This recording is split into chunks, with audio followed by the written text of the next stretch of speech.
안녕하세요. 오늘도 사연살롱을 찾아주셔서 감사합니다.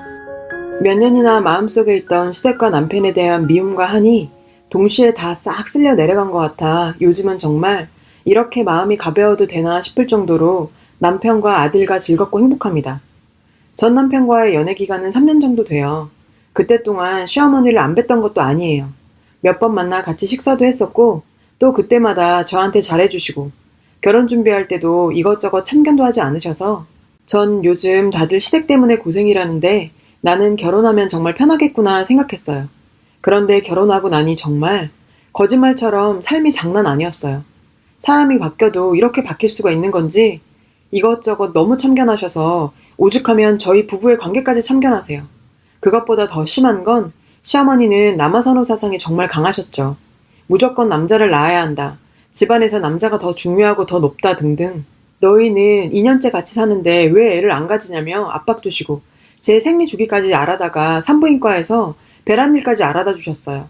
결국 시어머니의 성화에 못 이겨 배란일에 맞춰 몇 달씩이나 시도했었는데 임신이 안 되더라고요. 시어머니는 시도를 하는데 왜 안 되냐며 너 애 가지기 싫어서 안 하고 피하는 거 아니냐고 하시더라고요. 몇 번을 참다가 어느 날은 정말 참을 수 없을 만큼 화가 나서 저 어머니가 시키는 대로 했고 임신이 안 되는 걸 어떻게 하라고 그러시는 거예요? 하며 처음 언성을 높였습니다.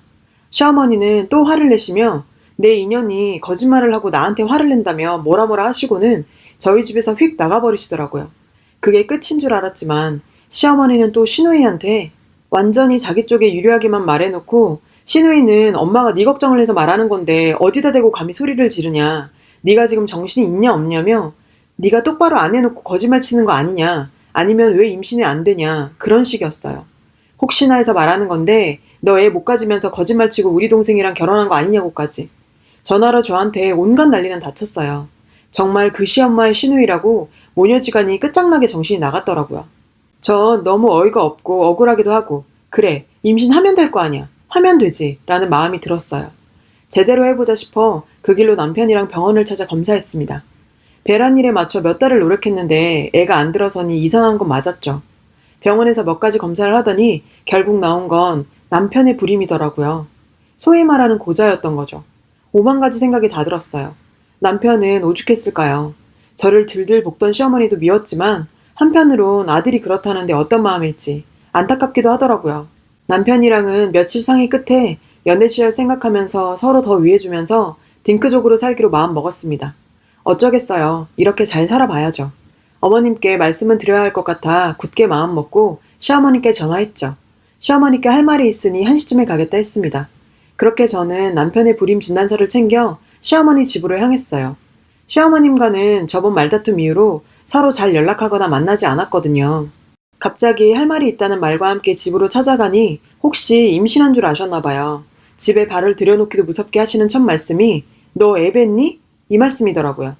그래, 네가 뭔가 문제가 있었던 거지. 몇 번이나 시도했는데 임신이 안 되는 게 말이 되니?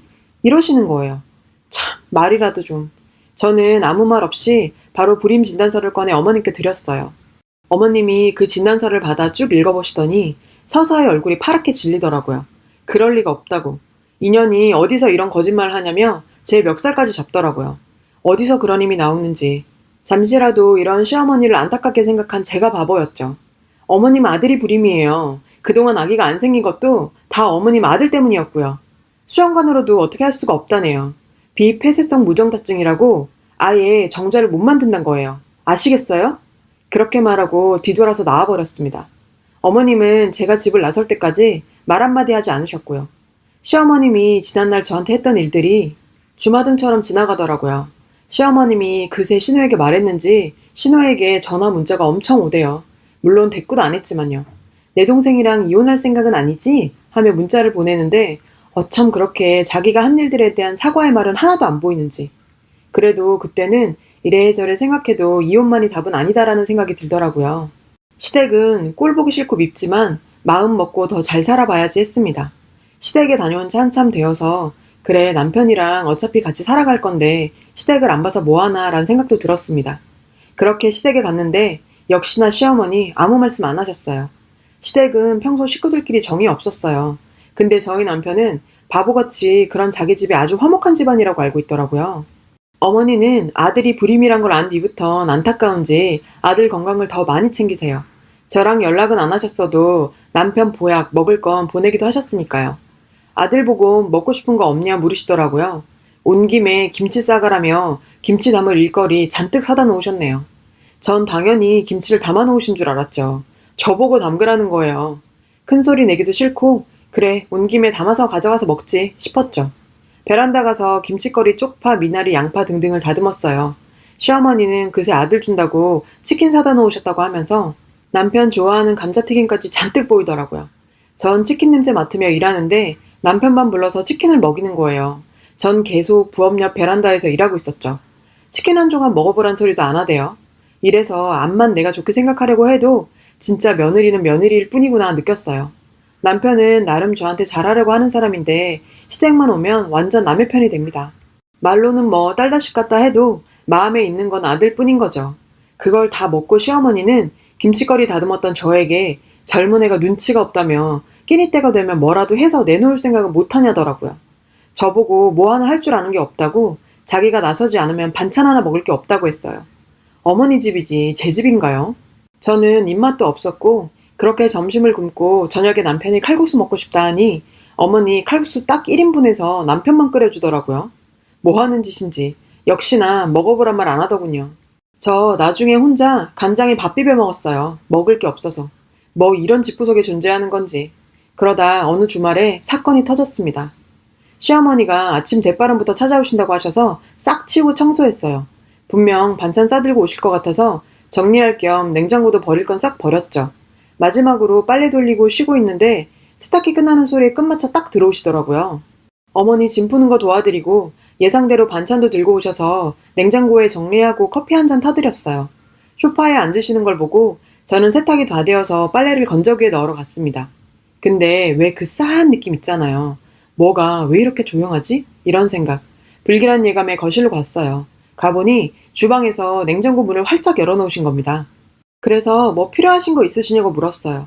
그랬더니 소리를 고래고래 지르면서 냉장고에 먹을 거 하나 없고 텅텅 비어서 이런 과일 쪼가리나 우리 아들 먹이는 거냐고 하더라고요. 참 어이가 없어서 어떻게 매번 시어머니가 오시는 날 장을 봐놓나요? 살림하다 보면 냉장고에 무언가 똑 떨어지는 날 있잖아요. 계란 하나 없는 그런 날. 그리고 애지간한 건 어제 청소했고요. 그리고 요즘 마트도 가까운데 누가 냉장고에 재료를 그득그득 놔요. 그래서 장 보는 날이랑 겹쳐서 이렇게 된 거다라고 말씀드렸더니 듣지도 않아요. 이렇게 사는 니년 때문에 우리 아들이 이렇게 됐다면서 제가 자기 아들을 이용했다네요. 내 새끼만 불쌍하다고 가슴을 치면서 우는 겁니다. 기가 막혔죠. 참다 저도 어머니 남자 불임은 이런 게 원인이 아니에요. 저희 집에 와서까지 이러실 거면 하나도 안 반가우니 돌아가세요. 말씀드렸어요. 시어머니는 제가 정말 버릇이 없다면서 본인 가방을 들고 울면서 나가셨어요. 어이없는 시어머니 행동에 화가 났지만 가만히 생각해봤어요. 내가 애를 못 갖는 게 아니라 자기 아들 때문에 아이를 못 갖는데 왜 나한테 저러지? 그냥 미친 건가? 하고요. 그러다 시어머니가 점점 이상해져 가고 있다는 생각이 들더군요. 자기 아들이 무정자증이지만 그럴 리 없다고 정신승리를 하고 있었던 거죠. 의사 선생님이 과학적으로 내린 결론을 믿지 않고 자기가 믿고 싶은 대로 믿는 거예요. 그러다 보니 자연스럽게 애를 못 갖는 건 아들 탓이 아니라 며느리인 제 탓으로 돌리면 자기 아들 먹이는 게 이러니 어쩌고 저쩌고 그런 말이 나올 수 있는 거죠. 정말 기가 막히고 코가 막히는 상황이 돼버렸어요. 저녁에 남편이 퇴근하고 집에 왔어요. 아니나 다를까 시어머니와 통화한 상태였고요. 남편이 무작정 저에게 당신 도대체 뭐 하는 사람이길래 뭐 어떻게 했길래 우리 엄마가 저렇게 서럽게 울어? 엄마가 우리 집에 얼마나 오신다고 막 소리 지르더라고요. 남편은 저와 둘이 있을 땐 저런 사람이 아니거든요. 전 아무 말 없이 듣고 있었어요. 그때가 명확하게 기억납니다. 머릿속에서 삐 하고 줄이 끊어지는 그 느낌. 이건 반드시 반복될 거란 생각이 제 마음을 가득 채웠어요. 남편이 계속 난리쳤지만 전 아무것도 들리지 않았죠. 지금 이 상황보다 앞으로 제가 살아갈 날들 생각에 갑자기 암담해지더라고요. 잠시 후에 제가 말했어요. 여보, 이혼하자. 이렇게 사는 건 의미가 없는 것 같아. 당신 나 몰라? 내가 어머님께 그렇게 행동했다면 어떤 이유가 있지 않을까? 그런 생각은 안 해봤어? 그리고 당신도 잘 알지? 아기가 없는 건 내 잘못이 아니잖아. 당신이 좋고 당신을 키워주신 어머님도 못내 안쓰럽기도 해서 나 당신이랑 잘 살아보려고 했어. 근데 정말 이렇게 못 살 것 같아. 아이가 없어서 힘든 게 아니라 어머님은 그래. 원래 그런 분이셨으니 그렇다 칠게. 시댁과 얽히기만 하면 나는 아예 없는 사람인 듯 남의 편이 되는 당신이 나를 항상 벼랑 끝으로 몰아. 나 누구랑 사는 거야? 내 남편이 아니라 그냥 시어머니 아들이랑 사는 것 같아. 우리 이제 그만하자. 했어요. 이 말을 듣고 남편은 이혼은 절대 안 된다고 천천히 다시 생각해보자고 하더군요. 제가 그럼 멀리 떠나서 살자 했더니 그건 또 안 된답니다. 어쩌나요? 제 마음이 이미 떠났는데요. 저희 단호함에 결국 남편도 받아들였어요. 그렇게 이혼하는데도 6개월이 걸렸고요. 이혼 쉬운 일은 아니더라고요. 그 이혼을 한다고 해서 제 마음이 편해지지도 후련하지도 않았어요. 친정 부모님께는 그동안 있었던 일들을 처음 말했죠. 엄마는 제 얘기를 듣는 동안 눈물을 멈추지 못했어요. 강한 아버지도 마지막에 울음이 터지셨고요. 그동안 마음고생 많았다면서. 엄마 아빠가 몰라줘서 너무너무 미안하다고요. 친정 부모님 잘못 없는데 왜 그렇게 미안해 하시는지. 잘 살아내지 못한 제가 더 죄송한데요. 결혼 전으로 돌아가진 못했지만 최대한 혼자 잘 살아보려고 노력했어요. 그렇게 시간이 흐르고 그러다 우연히 한 남자를 만났어요. 저보다 1살 많은 사람인데 저랑 잘 맞았죠. 그래도 결혼 생각이 없었지만 그 사람의 적극적인 구애로 결혼을 하게 됐어요. 그리고 이듬해 제가 임신을 해서 건강한 아들을 낳았어요. 지금의 시댁은 캐나다에 있어요. 한국인 시아버지와 캐나다인 시어머니예요. 시어머니가 외국인이라 그런지 너무너무 쿨하세요. 정말 친구처럼 대해주시고요. 남편도 캐나다에서 자랐는데 회사 때문에 한국으로 들어와 있다가 절 만났거든요. 문화가 달라 서운할 때도 있지만 대부분 너무너무 편하고 좋아요. 남편이 자기는 한국이 좋다며 우리 가족이 사는 건 여기서 살자고 했어요. 지금 남편은 순두부찌개를 사랑합니다. 좋아하는 순두부찌개를 먹으러 식당에 갔는데 계산대 앞에서 세상에 전 남편과 시어머니를 만났어요. 순간 당황했지만 3살 된 아들을 번쩍 안으며 당당히 인사했어요. 안녕하세요. 오랜만이에요. 잘 지내시죠? 아들 인사해야지 했더니 우리 아들이 정말 씩씩하게 안녕하세요 이렇게 하더라고요. 시어머니는 멍하게 가만히 있었어요. 제가 남편에게 전 남편이고 시어머니다 라고 소개해줬어요. 남편은 크게 웃으면서 시어머니에게 깍듯이 90도로 인사하고 전 남편에게 이야기 많이 들었다며 악수를 청했어요. 전 남편은 얼떨결에 악수를 했죠. 다시 한번 내 남편 정말 멋지다고 생각했어요. 순간의 정적 속에 아들이 갑자기 뭔가 보았는지 아빠 아빠 부르며 제 품을 빠져나가 남편에게 안겼어요. 남편은 먼저 실례한다고 말하고 아들을 번쩍 안아서 밖으로 나갔어요. 그 순간 시어머니의 얼굴이 하얗게 변했고 전 남편은 신호등 마냥 빨개졌어요. 과연 이 상황에서도 정신승리가 가능할까요? 이런 기대는 하지도 않고 살았는데 너무 통쾌한 상황이라 더 즐기고 싶었지만 기다리는 남편과 아들 생각해서 전 시어머니에게 웃으면서 건강히 지내시라고 말하면서 어깨를 만져줬어요. 전 남편에게도 눈인사를 하고 아들 이름을 크게 부르며 남편이 있는 곳으로 걸어갔습니다. 전 남편과 헤어질 때 내 인생에 대한 많은 생각이 들었는데 오늘도 많은 생각이 드네요. 지난 일들이 아주 멀게 느껴졌고 제 가슴 어딘가에 남아있던 덩어리가 쑥 하고 빠져나가는 느낌이 들었어요. 설명할 수 없이 후련하고 시원합니다. 이젠 아예 잊고 살 수 있을 것 같아요.